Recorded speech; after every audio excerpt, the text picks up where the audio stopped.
Meron nga eh. Isa sa mga pinapanood ko, sabi doon, alam mo yung double slit experiment? Yung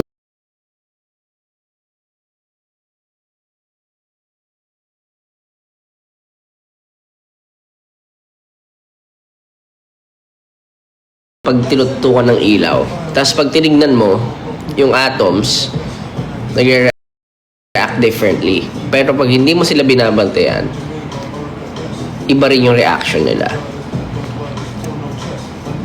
So, long story short, medyo i-search nyo siya sa YouTube para meron kayong context about it. Possibility. Well, medyo malayo naman. Nag-research ako about dito. Pero may possibility pa rin. Mababa yung chances. Pero may possibility na nasa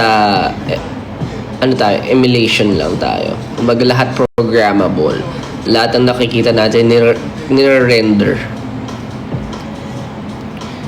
Kasi ganun nag-work yung mga games, di ba? Pag nasa harap mo, nag-render yung mga bagay-bagay.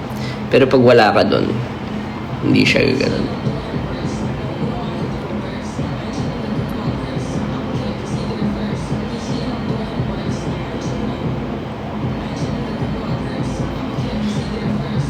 Ayun.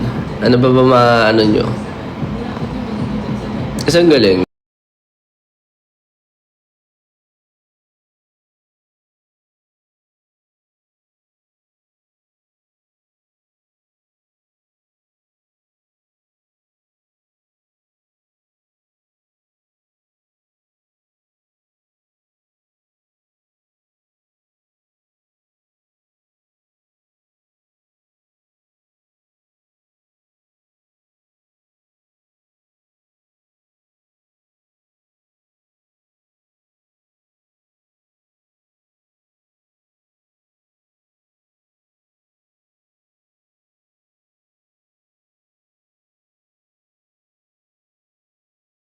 Universe natin, kaya mas mabilis siya mag-solve.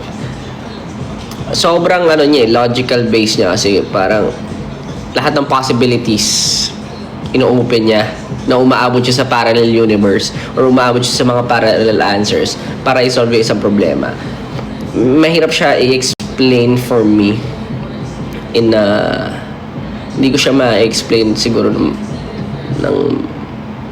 paano ko i-explain sa mga normal na you have to at least have an idea sa idea ng parallel universe at ayun sa mga computers konti.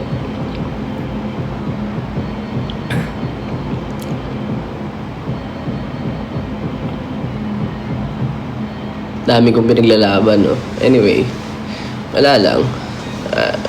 That's my cup of tea. Gusto ko yung inaalam ko yung mundo eh.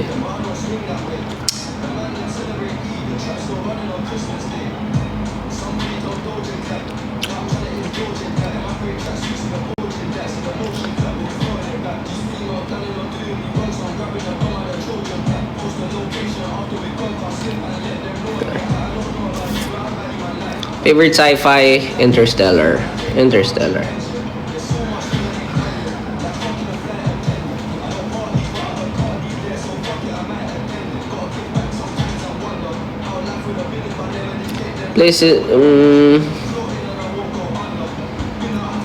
What if maging kapatid mo ako? Swerte mo pag naging kapatid mo ako.